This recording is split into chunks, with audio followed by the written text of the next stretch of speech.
And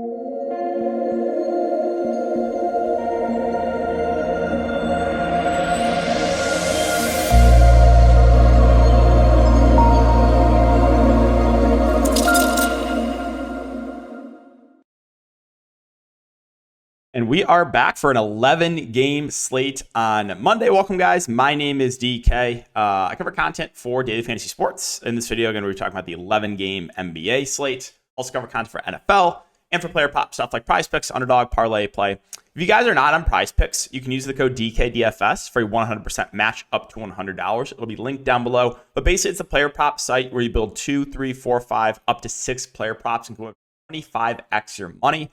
So if you do want to give it a try, again, use that code. Would greatly appreciate it. Help support the channel. And yeah, if you guys are looking for more content, prop stuff, or for DFS, you can check my Patreon link down below. Let's recap the last couple of nights. So Saturday night was a really big night for me. DFS was okay. If the Heat could have kept the game competitive or done anything in the second half, I would have had a really good night. Also, kind of kicking myself for not playing Scotty Barnes. The first time I haven't played Scotty Barnes. But the reason I did not was Bam Adebayo was at a similar price point, and he was low owned too. So I felt like those two were, low owned, high upside plays. I ended up going to Bam just because, again, I wanted to go heavy on those shorthanded teams. Right, I played 3 guys from the Cavs, but 4 guys from the Heat, and then I played KD. So still was a good night for DFS, but it was a phenomenal night for prize picks on Saturday. We full swept the board, 6-0 on prize picks, 5-0 on underdogs. So amazing day there.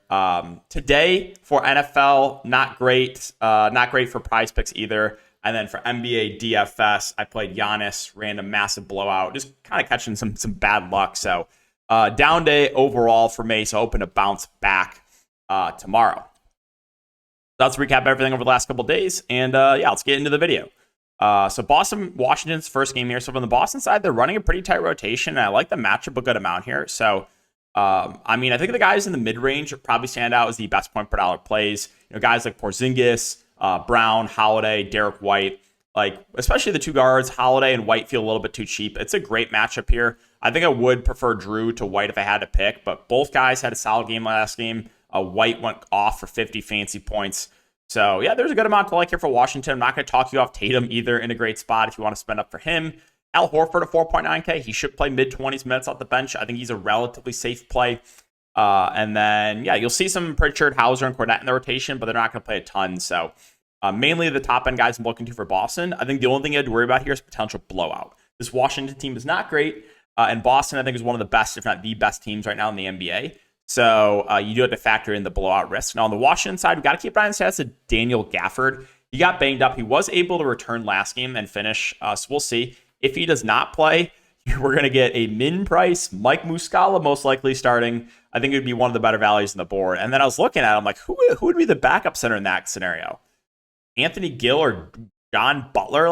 They are really thin in the front court if there's no Gafford. So we'll monitor the situation there. Now, as far as the top end guys go, Poole and Kuzma, I like the ceiling on both. Poole is a guy that has a relatively low floor, but he's going to chuck, right? He has the green light.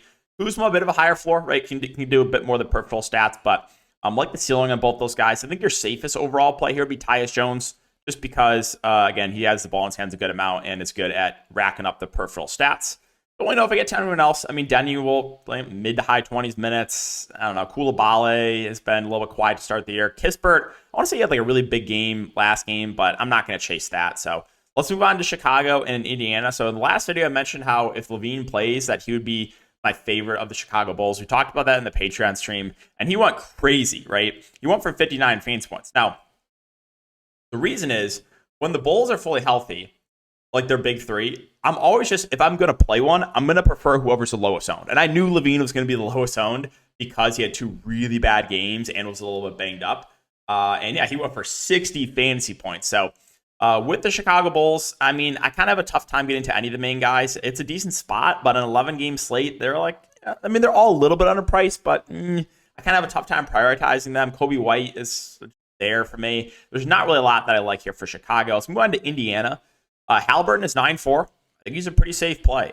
He should play low 30s minutes. He's a stat sheet stuffer. 13, 11 assists through 2 games. Yeah, I have no issue if you want to go to Tyrese Halliburton. Miles Turner also feels a little bit too cheap. Now, he is foul prone. That's the one thing you have to factor in, right? He got in this massive foul trouble game 1. Game 2, definitely a little bit of foul trouble too. So for 41 fancy points. I do like his ceiling. I don't really know if I get to anyone else though for the Pacers. Like a lot of these guys look similar. Hield and Mathurin and Brown and Naismith and Toppin. Like I kind of have a tough time getting to any of these guys on an 11 gamer. All right, Brooklyn and Charlotte. So the Brooklyn Nets team, probably one of my favorite teams to target on the slate. They're shorthanded. It's a good spot. We'll see what they do with the starting lineup. So I talked about this in the Patreon stream the other day. Everyone, Day'Ron Sharpe was massive chalk. And I told people, I was like, all right, if he starts, I'm totally fine eating that chalk. If he doesn't start, I would try to pivot off him because he's going to be over-owned and the minutes are not going to be as secure. Well, Sharpe was like 60, 70% owned and he played 3 minutes. So we'll see what Brooklyn does here. If they start their small ball lineup, then I'm not really high on Sharpe. If they start Day'Ron Sharpe, then I think he is a pretty good value because if he starts, I would think he probably plays at least 20 minutes. So we'll monitor the situation there. Last game, they did start Dorian Finney-Smith and Cam Thomas alongside Bridges, Ben Simmons, and Spencer Dinwiddie. I was also very high in Ben Simmons for tournaments last night. He went crazy. Almost a triple-double, 43 fancy points. I like him a good amount here. Again, if they start him at the 5, which they did last game, his rebounding numbers go way up. 10 rebounds through each of the first 2 games. I'm really high in Ben Simmons here. Mikal Bridges is 7.8K. I like his ceiling, but he's been a little bit quiet to start.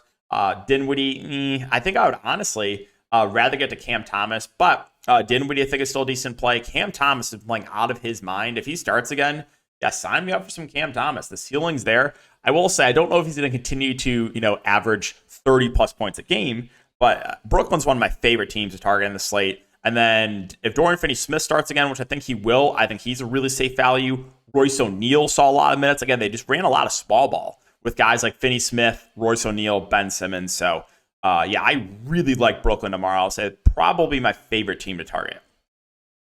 Going to Charlotte, LaMelo Ball. So, opening night, they said he was on a limit. He played 33 minutes last game.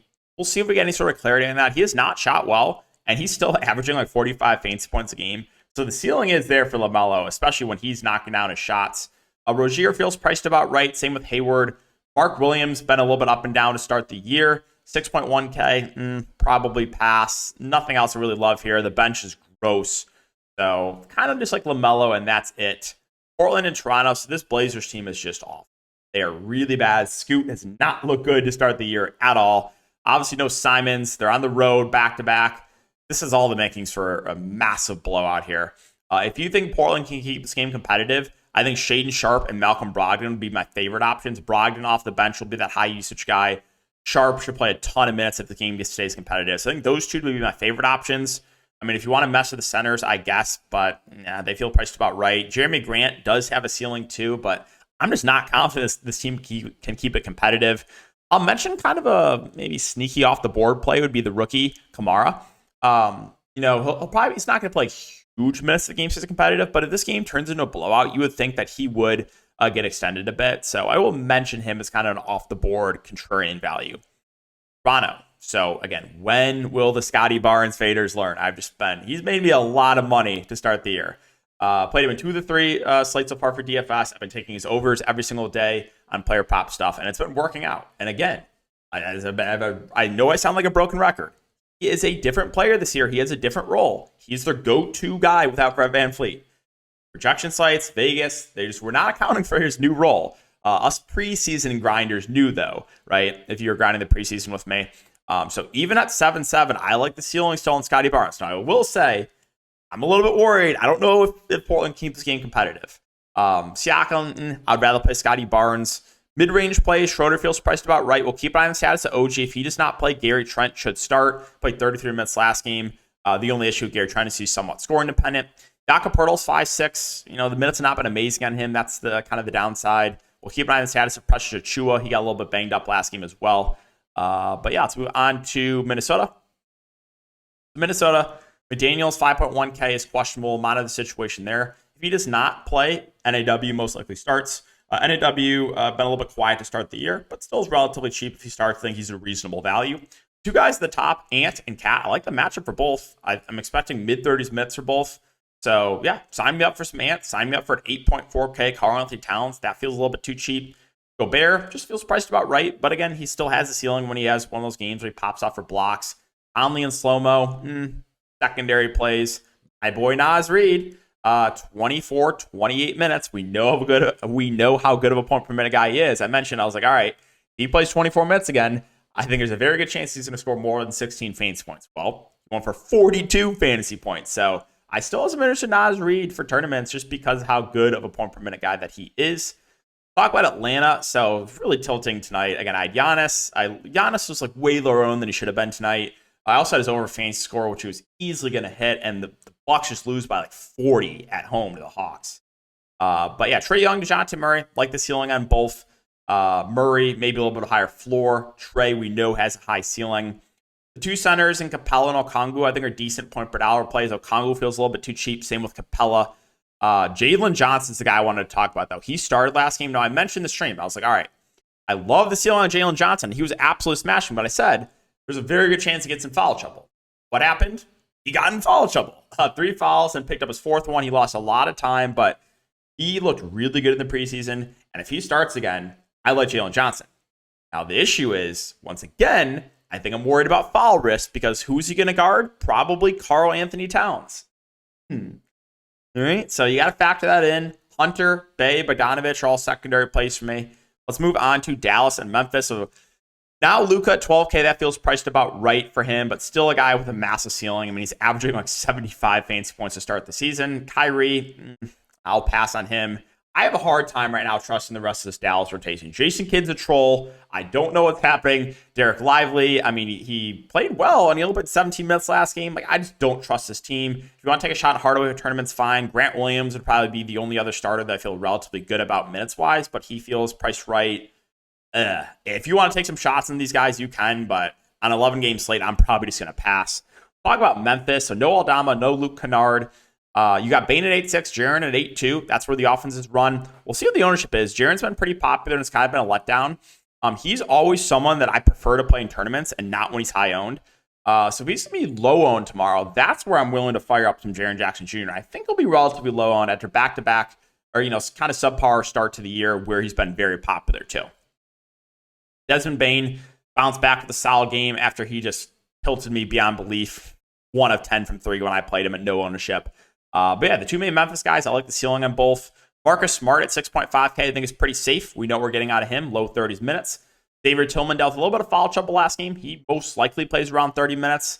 6.5K, though, that feels priced about right. Dyer Williams had a huge game. He's been rebounding the ball really well, too. I think he's still an okay value play. I will say last game, probably a bit of an outlier for him. And there's even some guys on the bench I think are reasonable here. Conchar, Roddy, Rose. I mean, this team is just pretty thin right now. So I think all those guys are decent values off the bench. Detroit, Oklahoma City. So Cade Cunningham, 8.8K. He has a ceiling. But again, he's very foul prone. I'll say I like his upside for tournaments here. Jalen Duren. I mean, I can't believe how well he's played. Talk about that's 23, 15, 6, 2 blocks, and 1 steal. Like, I'm shocked. I really am shocked how good he has played. I like the matchup for him, too. I don't think he continues to play this well, but it's hard to argue what he's done to start the year. So I'm not going to say no if anyone fires up some Jalen Duren tomorrow. Like, he's priced up, but like I said, he's played out of his mind. Asur Thompson at 5.5, I like him, too. He should play around 30 minutes. He's a stat sheet stuffer. He's got nice eligibility. I think he's pretty safe. The rest of the Pistons, Stewart is fine. Ivy's fine. I don't think I get to Killian Hayes. Burks at 4.5 is playable. But yeah, I think K. Duren and Asur Thompson are the main guys I'm looking to. Oklahoma City, they got blown out by Denver today. But SGA had an awful game. I think he's in a nice bounce back spot here. 10.6K feels priced about right, though. Giddey, kind of the same thing, feels priced right. I do kind of like the price points here in Chet and Jalen Williams. Chet had that massive game 2 games ago. Other 2 games have just been kind of subpar for him, but and this is a decent spot here. 2 young teams going up against each other. Don't expect a lot of defense played, so I'm intrigued by Chet for tournaments. I'll say my favorite point per dollar play on Oklahoma City probably is Jalen Williams. Again, he's going to shoot when he's out there. He's at a reasonable price point. I expect 30-plus minutes, so I like Jalen Williams. Short, I would just rather get to Williams or Chet for a little bit more. And then not a ton that I like off the bench. Joe should get some run. Ousmane Dieng is cheap, but Let's move on to Golden State and New Orleans. Golden State on a back-to-back should have everyone available. I believe that's what the quote that I saw earlier is all the veterans I think are expected to play in a back-to-back. That being said, I mean, Steph's always in play for tournaments. I still have some interest from Chris Paul off the bench, but this price is now getting close to correct for him. Clay and Wiggins, I'll pass. Draymond, if he's on a limit again, I'll pass. Looney, I don't know. There's just nothing that really stands out here for Golden State. So I mean, unless someone sits, I'm probably going to pass. If they sit Draymond, that's where that's where I would start considering guys like Looney and Kuminga and Saric. But if everyone plays, Golden State, nothing stands out to me. For New Orleans, I mean, we know where the offense is coming from this team. It's Zion, it's Ingram, it's CJ. They feel all priced about right, though. So, like, secondary place here for the Pelicans. JV got in random foul trouble last game. This is a matchup against a small ball Warriors team, too. But if he does stay out of foul trouble and he does play around 30 minutes, I will say JV does feel a little bit too cheap. Herb Jones, 5K. He should play a lot of minutes. It feels priced about right. The bench is pretty gross right now. Not a ton that I like there. Miami, Milwaukee. So Miami, Kevin Love expected back. He missed last game. Caleb Martin is doubtful, and Josh Richardson is also doubtful. Not a ton that I love here for Miami. I mean, I don't know. A lot of these guys priced up from when Jimmy was out. So, there's just not anything I love. Kevin Love, if he does start, I think it's a solid value. A good point per dollar, a good point per minute guy, even though he's not the best real-life basketball player at this point in his career. I was going to Milwaukee. So Milwaukee, like I said, really tilted me. Got randomly blown out tonight. Giannis, I mean, it's not necessarily the best matchup. Bam is a solid defender, but still not going to talk you off Giannis if you want to go there. Dame, in my opinion, is too expensive. With Middleton back, kind of have a tough time getting into any value. So let's finish it up here. We got 2 games left, Utah and Denver. On the Utah side, not a ton I like here. Definitely a bit of blowout risk playing on the road in Denver. Want to take a shot at Markin in low ownership, be my guest, or Clarkson, but they're running pretty deep rotation. Probably not going to get to Kessler. Probably not going to get to Collins or THT. That's another one of those teams, kind of just a cross-off for me. Moving on to Denver, so Jokic, 11.8K. Still like his ceiling quite a bit. Again, though, I think there is a bit of blowout risk in this game. Mid-range guys feel priced about right. Reggie's been playing well, but 5K. I'll pass on that. Final game here is Orlando and the Lakers. So for the Magic, I don't know. This team just they're all filler plays for me too. Banchero 7'9", okay. Franz Wagner 6'6", maybe feels a little bit too cheap. All the guards are reasonably priced. Fultz, Anthony Suggs, Carter Jr. 5.9K, maybe a little bit underpriced, but I don't love anything for the Magic. I'm not going to say no if you want to target one of these main guys, but nothing stands out. And finally, the Lakers. It's a back-to-back. We'll see if the Lakers, if Darvin Ham rests LeBron or anyone. I think they'll be available. We'll keep an eye on it, though. Price points, I think I prefer 80 to LeBron. 9.6, 80, 9.1 for LeBron. D'Lo, I think is my favorite point per dollar play in the Lakers. He should play 30-plus minutes. Still feels a bit too cheap. I don't mind Reeves either, but would prefer D'Lo.